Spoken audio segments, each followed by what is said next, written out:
लक्ष्य दिया है कि उसी को पार करना है बस। क्या लक्ष्य है आपका? समाज कल्याण, देश सेवा। देखिए, मैं अति कट्टर हिंदूवादी हूँ। अगर बात हिंदूवाद की है, यदि मेरे धर्म पे उंगली उठेगी ना तो मैं वो उंगली काटने की क्षमता रखता हूँ। कर्म वो है जो हम धर्म में रह करके करें, जो भगवान श्री कृष्ण ने हमें उपदेश दिया है। हम सब जातिवाद को छोड़ करके एक होकर अपने सनातन धर्म के लिए कार्य करें। राम राम जी सारे ने। मैं रणबीर धनखड़ और भाई आप देख रहे हो हरियाणवी संस्कृति फैन क्लब यूट्यूब चैनल। आज हैं भाई बरवाड़ा के अंदर और अपने साथ में हैं रुद्रनाथ जी। SD भारद्वाज से रुद्रनाथ बनने तक की कहानी, एक युवक का संघर्ष, किस तरह से एक ICL खेलने वाला क्रिकेटर जिसने इंजुमाम हक, ब्रायन लारा और भारत के धुरंधर बल्लेबाज वीरेंद्र सहवाग को ICL जो भी जिन भाइयों ने बेरा होगा जिसको रद्द कर दिया गया था, कपिल देव ने बनाई थी, खेले थे, इन खिलाड़ियों को इन भाई ने आउट किया था। किस तरह से इन्होंने क्रिकेट को छोड़ा राजनीतिकरण के कारण। उसके बाद कुछ दिन सेना में सेवाएं दी। फिर एक ब्राह्मण समाज का आज से 7 साल पहले यंग चेहरा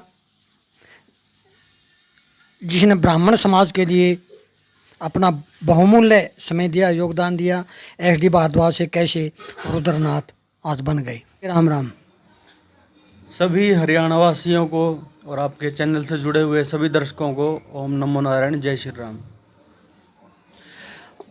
एक चीज़ मैंने पूछना था कि नाथ संप्रदाय के अंदर तो आदेश बोलते हैं, आप नमो नारायण का उपयोग क्यों किया?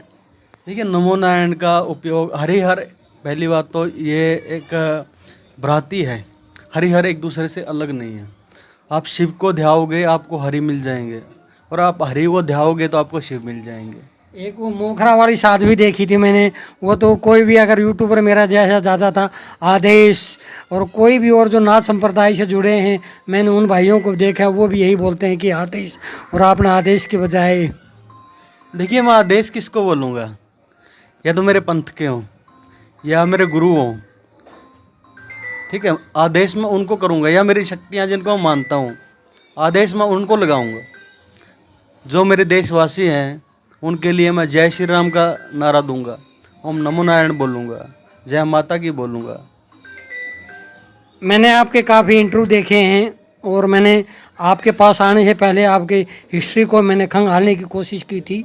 एक किस तरह से ICL का क्रिकेटर क्रिकेट को छोड़ करके आज सन्यासी बन गया। देखिए, सब विधिवत होता है। भगवान ईश्वर महादेव पहले से ही हमारा जो है भाग्य लिख देते हैं, किंतु कर्म हमारे हाथ में होता है। और कुछ परिस्थितियां होती हैं जो हमें मजबूरियों में ढलना पड़ता है, मजबूरियां जो हैं हमें उनमें खींच लाती हैं। तो ऐसा ही कुछ मेरे साथ भी हुआ कि मेरे को ये सब छोड़ करके, देखो वो भी देश सेवा थी। शायद आपका अंडर-19 में सिलेक्शन हो गया था BCCI के द्वारा। देखिए, वो एक दुखद कहानी है, तो मैं उस विषय में ज़्यादा नहीं बोलना चाहूँगा।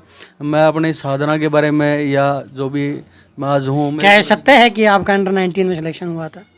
देखिए, सब सत्य है, आपके सामने तथ्य हैं, आप देख सकते हैं, आपने सभी कुछ देखा है।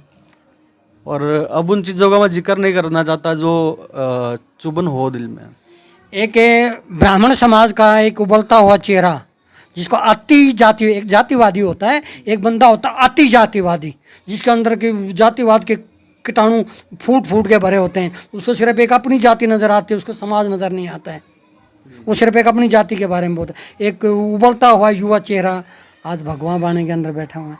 खैर ये भी हिंदू धर्म का प्रतीक है, लेकिन आपने ये जातिवादी जो था ब्राह्मण समाज का, आपको शायद प्रदेशाध्यक्ष भी बना रखा था, आपने वो छोड़ करके आप ये समाज हित में आपने बाना डाल दिया।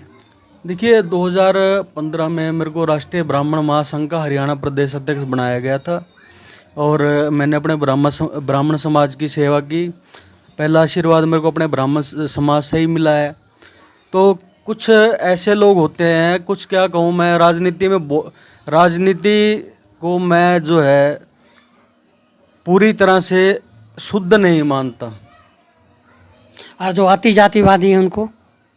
देखिए, सबकी अपनी अपनी सोच है, सबकी अपनी अपनी विचारधारा है, किंतु जब बात राष्ट्र की आए, जब धर्म की आए, हमें इकट्ठे हो जाना चाहिए। और ये सीख हमें इजराइल से ये लेनी चाहिए। धर्मवाद की और राष्ट्रीयवाद में क्या राजनीति में जाने का इरादा है?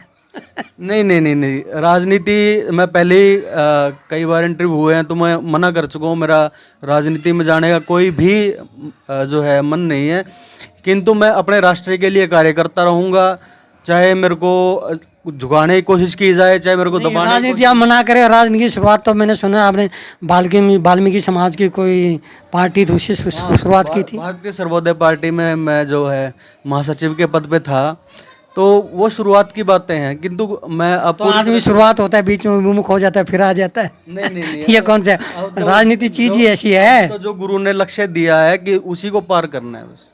क्या लक्ष्य है आपका? समाज कल्याण, देश सेवा, राष्ट्रहित, राष्ट्रवाद। जो आजकल जो हिंदूवाद फैला हुआ है, कट्टर हिंदूवाद जिसको बोलते हैं, एक हिंदूवादी होना एक अच्छी बात है, लेकिन कट्टर हिंदूवादी होना आपने ये बाना डाल रखा, आप कितना इसको सही है गलत मानते हो? कट्टर हिंदूवादी बोला मैंने आपको। देखिए, मैं अति कट्टर हिंदूवादी हूँ। अगर बात हिंदूवाद की है तो मैं अति कट्टर हिंदूवादी हूँ। क्या अपने धर्म के लिए लड़ना, अपने धर्म का सम्मान के लिए पहले जाति के लिए लड़ना वो ठीक नहीं है क्या? जब बात अब हम किसी जाति से बिलोंग किए हैं तभी तो हम उस धर्म में आए हैं। अभी आप बोल रहे हो कि मैं तो भाई समाज के लिए काम कर रहा हूँ, जातिवादी शब्द मैंने छोड़ दिया, अभी मैं हिंदूवादी शब्द बात करने लगे। देखिए, सबका अपना अपना धर्म है, सबकी अपनी अपनी जाति है, सबको अपने अपने धर्म पे, अपने अपनी जाति पे गर्व करना चाहिए, सबको अधिकार है।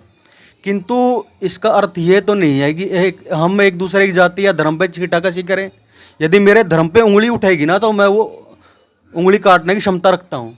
अपने धर्म की, मेरे धर्म हिंदू धर्म की यदि बात आती है तो मैं अति कट्टर हिंदूवादी हूँ।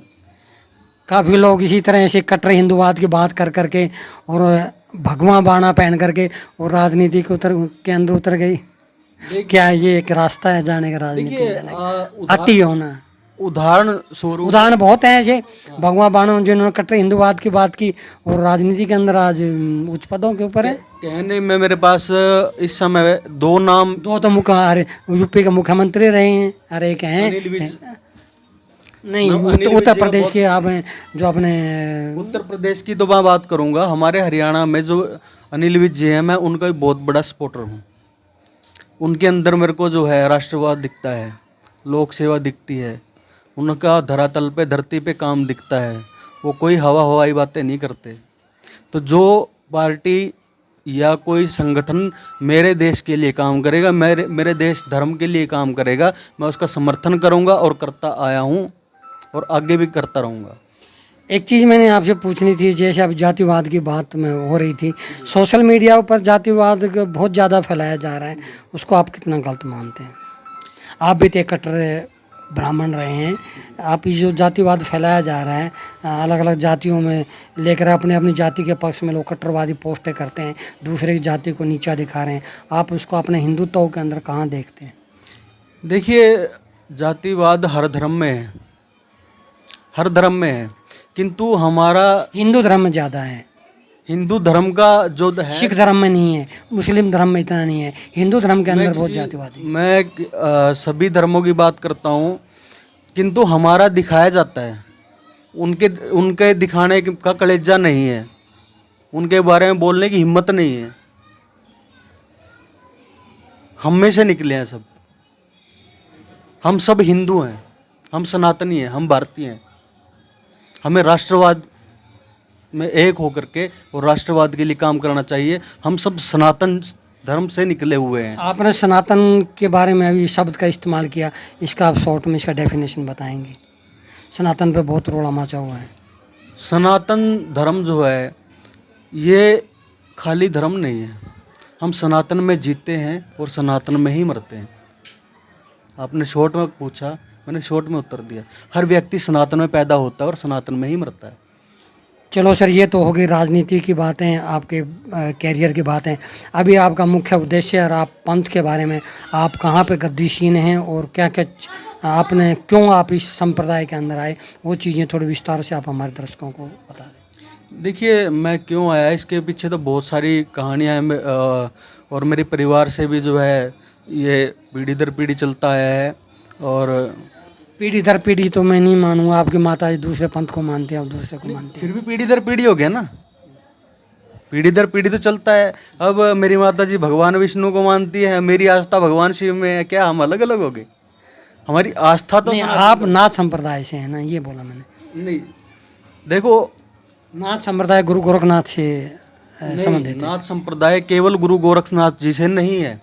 नाथ संप्रदाय तो सदा से रहा है। पहले नाथ हैं भगवान शिव शंकर भोलेनाथ, उसके बाद सब नाथ हुए हैं।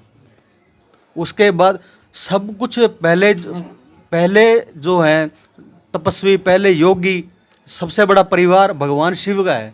भगवान शिव ने वो लीलाएं रच के हमें दिखाया है कि किस किस रूप में हमें आगे जाके समाज कल्याण करना है। माँ भगवती ने हमें बताया है। माँ भगवती से बड़ी कोई भैरवी नहीं और भगवान शिव से बड़ा कोई भैरव नहीं।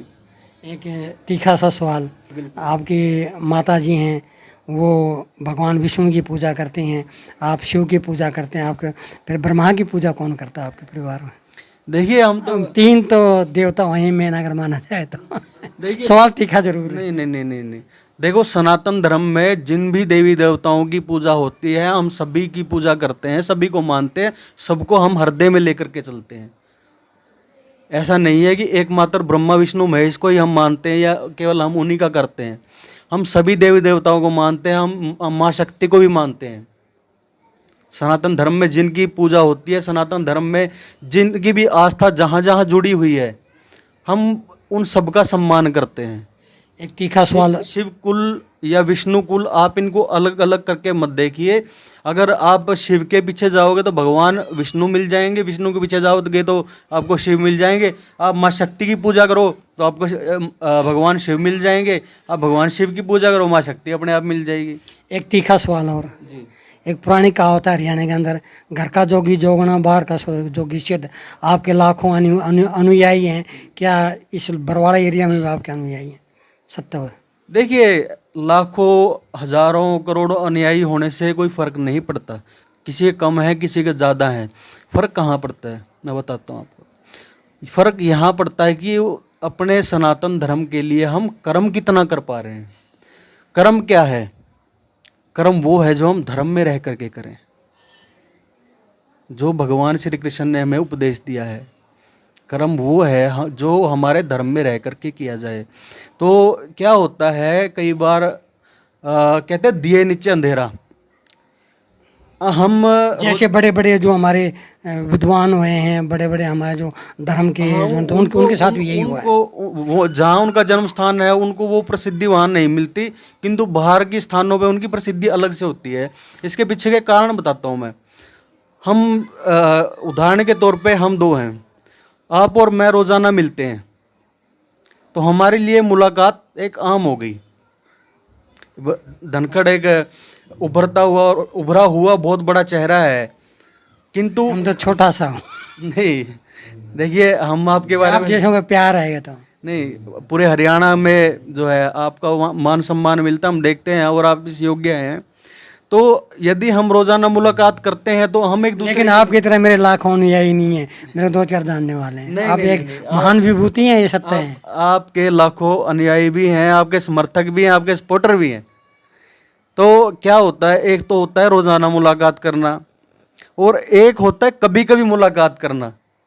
तो जिनसे हम कभी कभी मिलते हैं, उनका थोड़ा दिल में ज़्यादा जो है प्रेम बस जाता है, और जिनसे हम रोजाना मिलते हैं उनके लिए थोड़े से हम आम हो जाते हैं। तो आखिरी प्रश्न, आपका लक्ष्य क्या है और आपके पास उपलब्धियां क्या क्या हैं? देखिए, उपलब्धियां तो माँ भगवती भगवान शिव की कृपा से शायद ही कोई उपलब्धियां मतलब जो नाथ संप्रदाय है उसके अंदर जो उपलब्धियां महामंडेश्वर पता नहीं क्या क्या मिलती हैं, मेरे को तो मालूम नहीं, वो क्या क्या आपके पास में उपलब्धियां हैं और आपका लक्ष्य क्या है? महाकाल भैरव अखाड़ा से फिलहाल जो है मैं श्री श्री 1008 महामंडलेश्वर हूँ। और कहने को जो पदवियाँ मिली है बहुत सारी हैं, मैं उनको नहीं, मेरे में इतनी क्षमता कि मैं बता पाऊँ, किंतु माँ भगवती की कृपा से मेरा एकमात्र लक्ष्य है सनातन धर्म का प्रचार प्रसार और विस्तार। हम सब जातिवाद को छोड़ करके एक होकर अपने सनातन धर्म के लिए कार्य करें और हमें घर घर संस्कार पहुंचाना है, राम राज्य लाना है। ये मेरा लक्ष्य है, इसको लेकर मैं चल रहा हूँ। धन्यवाद जी। ये थे एक इंटरनेशनल क्रिकेटर, आर्मी में भी भाई सेवा दी है, और एक यूथ ब्राह्मण के एक उबलता हुआ चेहरा SD भारद्वाज, जो कि अभी रुद्रनाथ के नाम से जाना जाता है। एक छोटी सी मुलाकात। वीडियो अच्छी लगी तो शेयर करना, चैनल को सब्सक्राइब करना। जय राम जी की।